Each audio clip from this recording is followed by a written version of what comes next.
లక్ష పాడి రైతు కుటుంబాల సంస్థ కరీంనగర్ డైరీ. కరీంనగర్ డైరీ పాలు మరియు పాల పదార్థాలు ఆర్డర్ చేసిన వెంటనే మీ ఇంటి వద్దకే కరీంనగర్ డైరీ యాప్ ని డౌన్లోడ్ చేసుకోండి. నేను డివిజన్ లో తిరిగినప్పుడు చాలా మంది చెప్పారు, బీఆర్ఎస్ పార్టీలోనే ఉండండి, అభివృద్ధి అనేది నిరంతరం, ఎప్పటికప్పుడు మేము కొత్త కొత్త పనులు చేస్తూనే ఉంటాం. కాంగ్రెస్ ప్రభుత్వం వచ్చిన తర్వాత 2 ఏళ్లలో ఒక తట్టెడు మట్టి కూడా మేము పోయలేకపోయినాం. అంతే తప్ప మేము అన్ని పనులు గతంలోనే చేసుకున్నాం. మేము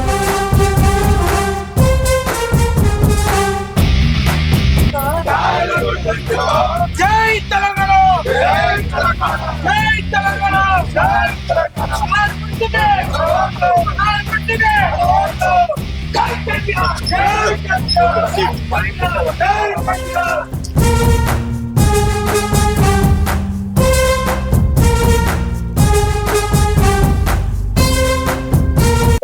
welcome to Suman TV Karimnagar. నేను మీ సాకేత. ఈ రోజు మనము 45వ డివిజన్కి వచ్చాము. అక్కడ బీఆర్ఎస్ అభ్యర్థిగా రెండోసారి బీఫామ్ దక్కించుకొని బరిలో నిల్చున్న గుగ్గిల జయశ్రీ గారు మనతో ఉన్నారు. ఒకసారి వారిని అడిగి అసలు నామినేషన్కి గల కారణాలు ఏంటి, అభివృద్ధి ఎలా చేద్దాం అనుకుంటున్నారు, అసలు ఈసారి టికెట్ వచ్చినందుకు ఆమె ఒపీనియన్ ఏంటో తన మాటల్లోనే విద్దాం. మేడం నమస్తే. నమస్తే అండి.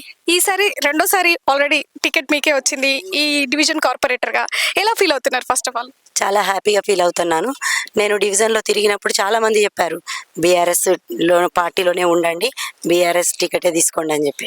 అంటే బీఆర్ఎస్ పార్టీ అనగానే అంటే మీకు సంబంధించినంత వరకు పార్టీ పెద్దల మీ బీఫామ్ సెకండ్ టైం బీఫామ్లో పార్టీ పెద్దల వరకు ఎంతవరకు ఇన్వాల్వ్మెంట్ ఉంది?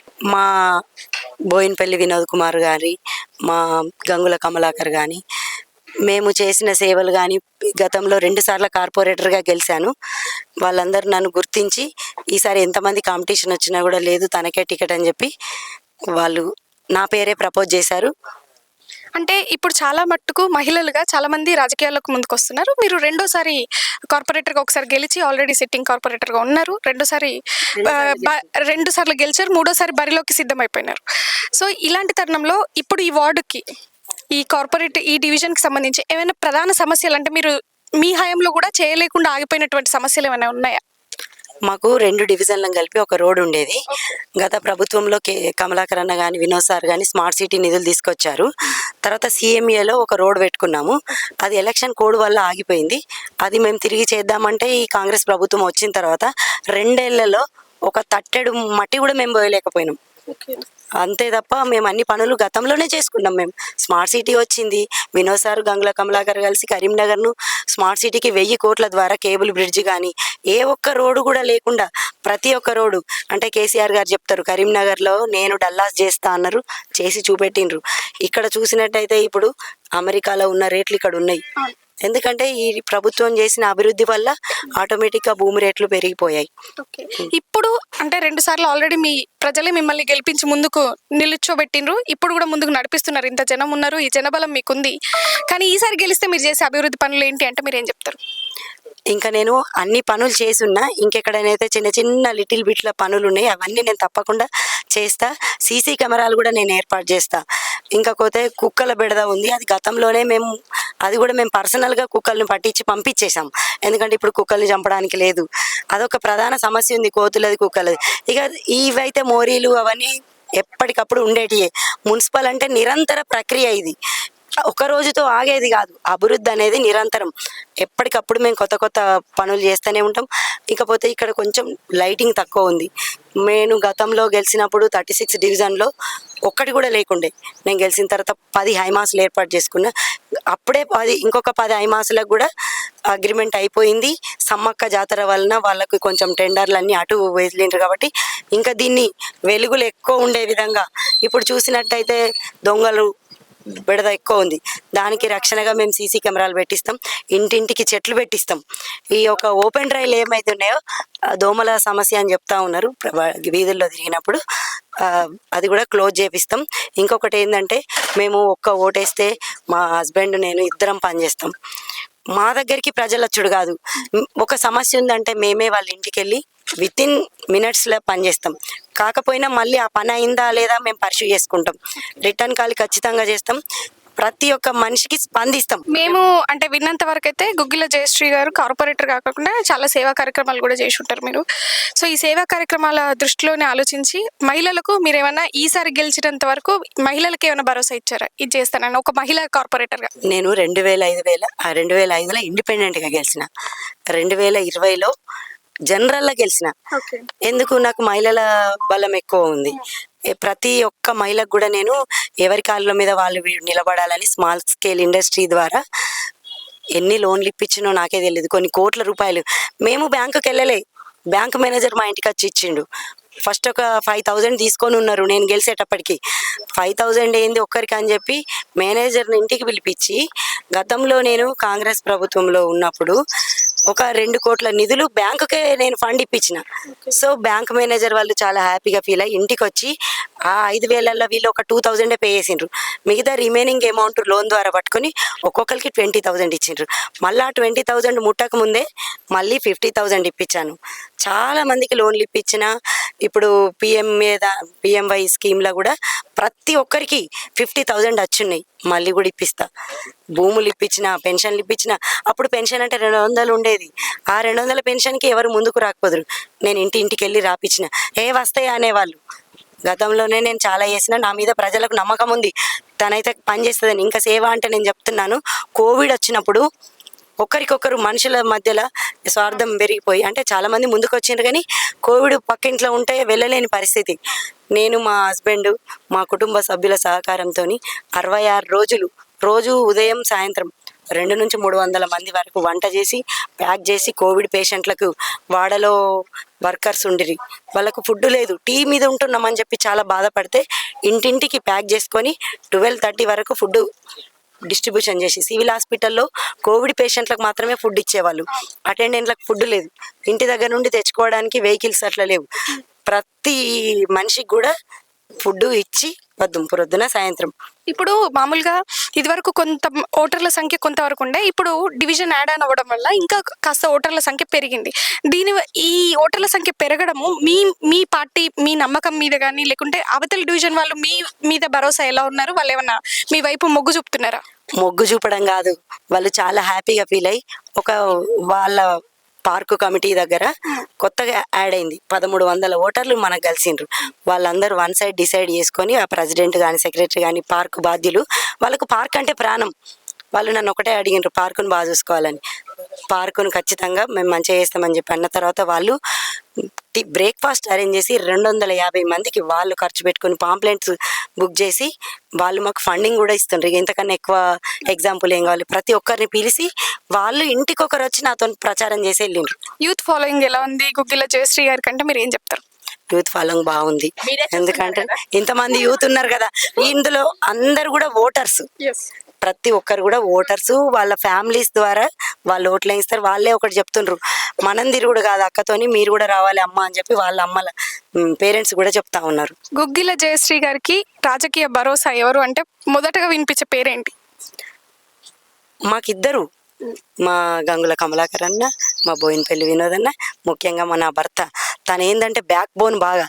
కానీ ఒక్కటి, ఇప్పుడు చాలామంది కార్పొరేటర్లు వాళ్ళ పని వాళ్ళు చేసుకోరు, వాళ్ళ హస్బెండే రావాలి, ఒక సంతకానికే వాళ్ళు వస్తారు. నన్ను అట్లా కాదు. నా హస్బెండ్ నాకు ఎట్లా అంటే బ్యాక్ సపోర్టే ఉంటాడు, కానీ నీ పని నువ్వు చేసుకోవాలి. కలెక్టర్ దగ్గరికి నువ్వే వెళ్ళాలి, మున్సిపల్ ఆఫీస్కి నువ్వే వెళ్ళాలి. నాకు ప్రతి ఒక్క పని మీద అవగాహన ఉంది. ఏ ఫైల్ ఎక్కడ ఉంటుంది, డీబీ సెక్షన్, ప్రతి సెక్షన్లో నేను తెలుసు. నాకు అన్ని ఏ ఫైల్ ఎట్లా పోతే అవుతుంది అని చెప్పి నాకు బాగా అవగాహన ఉంది. అంటే నాకు అట్లా లేకుండే, నీ పని నువ్వు చేసుకోవాలి, నీది నువ్వే, నాది నా పని నేనే, అట్లా చెప్పి నన్ను మోటివేట్ చేసి, నన్ను బాగా స్టార్టింగ్లో నాకు బాగా భయమే, ఇబ్బంది అయ్యేది. అందరు కార్పొరేటర్లు వాళ్ళే ఉంటారు. నేను ఒక హౌస్ వైఫ్కి ఇంటి నుండి బయటకు వచ్చిన, నేను అట్లనే ఉండాలని కోరుకున్నా. కాకపోతే ఇవాళ ఆ పరిస్థితి లేదు. నేను తనని పక్కకు జరిపి కూడా నేనే ముందెళ్ళి ఫైల్ చేయించుకునే కాడికి వచ్చిన, అంటే తన సపోర్ట్ వల్ల.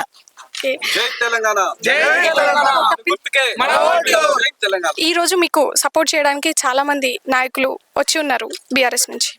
మీ ఫీలింగ్ ఎలా ఉంది? ఎవరెవరు వచ్చారో ఏంటి మీ మాటలు?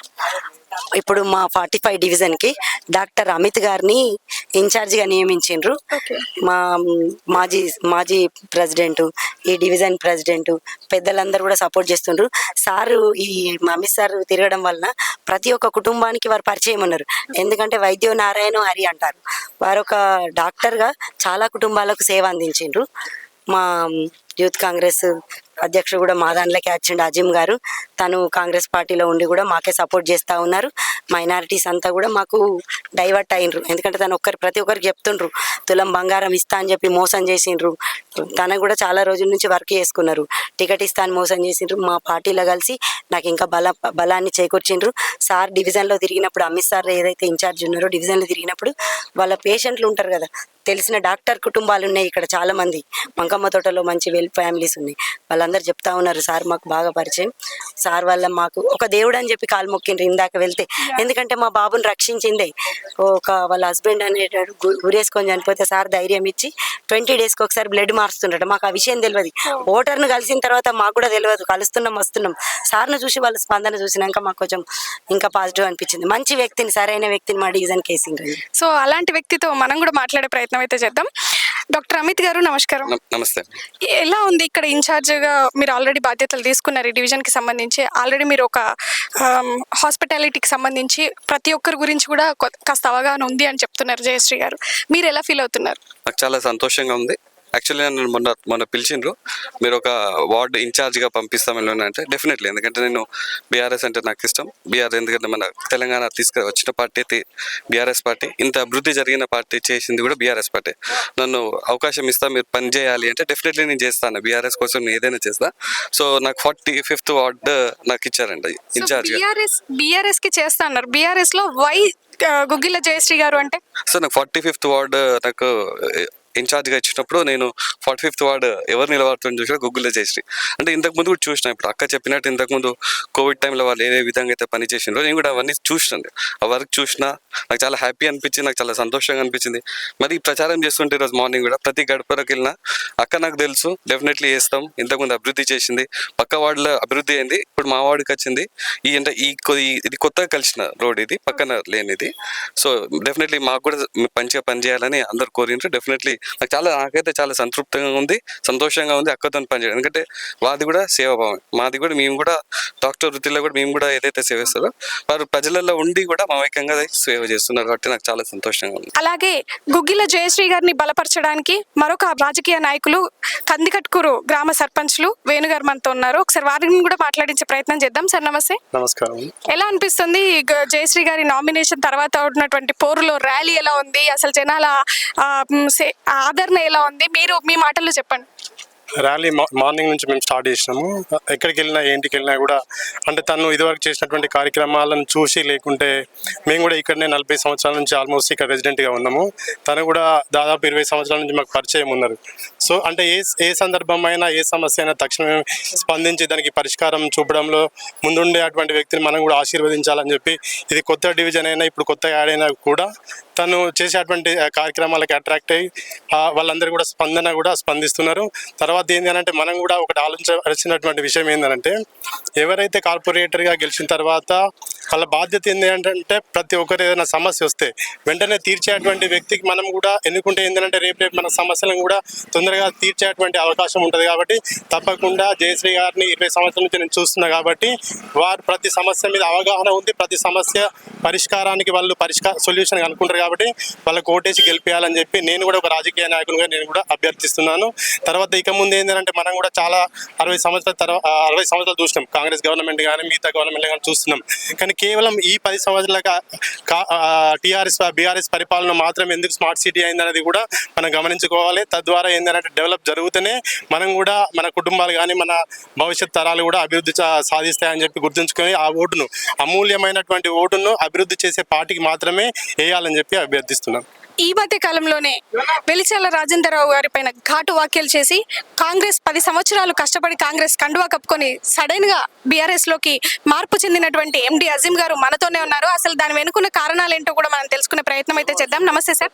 నమస్తే. సార్, అజీం గారు అంటే 10 సంవత్సరాల నుంచి కాంగ్రెస్ అభ్యర్థిగా, కాంగ్రెస్ వ్యక్తిగా మేము చూస్తున్నాము. కార్పొరేటర్ గా కూడా టికెట్ ఆశించారు, అది అనుకోకుండా రాలేదు. సడన్ గా బీఆర్ఎస్ కండువాతో మళ్ళీ మిమ్మల్ని చూడాల్సి వచ్చింది. దీని వెనుకున్న కారణాలు ఏంటి సార్? 2014 నుంచి స్టిల్ నిన్నటి వరకు కూడా నేను కాంగ్రెస్ లో పనిచేశాను.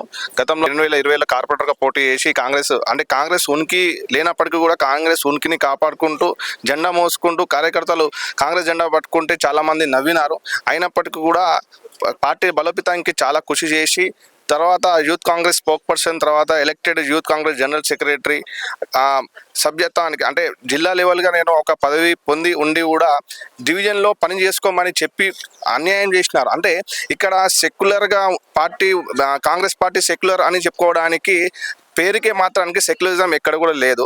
ఇప్పుడు సెక్యులర్ పార్టీ అంటే ఓన్లీ బీఆర్ఎస్ పార్టీ అని నమ్మి గంగుల కమలాకర్ గారి ఆధ్వర్యంలో నేను జాయిన్ కావడం జరిగింది. గంగుల కమలాకర్ గారి ఆశీర్వాదం ఎల్లవేళగా మాకు ఉంటుందని, ఎందుకంటే గంగుల కమలాకర్ గారు అంటేనే సెక్యులర్ గారు ఎప్పుడు అందరినీ కలుపుకొని తీసుకుపోయే వ్యక్తి. కానీ కాంగ్రెస్ పార్టీ మీకు 10 సంవత్సరాలు మేము నమ్ముకున్నాం అంటే సెక్యులర్గా ఉంటుందని. కానీ కాంగ్రెస్లోనే హిందూ ముస్లిం అనే ఒక పదం తీసుకొచ్చి ఇలా ఈరోజు వెలిచాల రాజేంద్రరావు ఓన్లీ మైనార్టీలనే టార్గెట్ చేసినాడు. మైనార్టీలనే టార్గెట్ చేసి పైసలకు కక్కుర్తి పడి ఇవాళ బీజేపీని గెలిపించే ప్రయత్నం వెలిచాల రాజేందర్ చేస్తున్నాడు. వెలిచాల రాజేందర్ గారు మిమ్మల్ని ఖబర్దార్ అంటున్న, కరీంనగర్లో మీరు ఎక్కడ కూడా తిరగలేని పరిస్థితి. మీరు మీ డాడీ పేరు చెప్పుకొని మీరు ప్రజారాజ్యంలో పని చేసినారు. మీరు మా ముంగట మీరు బచ్చగాళ్ళు.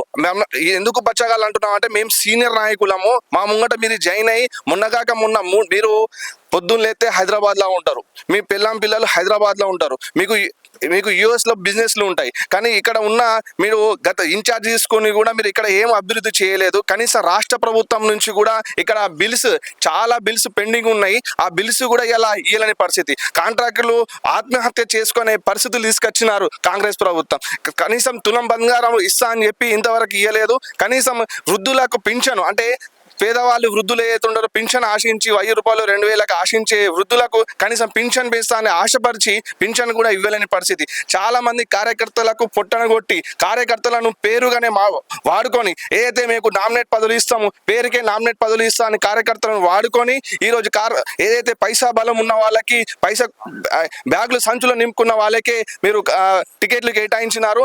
ఏదైతే కష్టపడ్డ కార్యకర్తలకు అంటే ఇంటెలిజెంట్ రిపోర్ట్లో కూడా చూసినట్టయితే పీకే రిపోర్ట్లో కూడా మా పేరు వచ్చినప్పటికీ కూడా ఓడిపోయే ఒక మైనార్టీ కారణంతో మనకు టికెట్ ఇవ్వలేదు. ఓడిపోయే క్యాండిడేట్ కి డిపాజిట్ కూడా గల్లంతే పరిస్థితి. ఈరోజు జయశ్రీ అక్క ఇక్కడ 45వ డివిజన్ లో జయశ్రీ అక్క టిఆర్ఎస్ పార్టీ నుంచి కరీంనగర్ లో కూడా అత్యధిక మెజార్టీతోని గెలిపించుకొని మేము వస్తామని చెప్తున్నాం.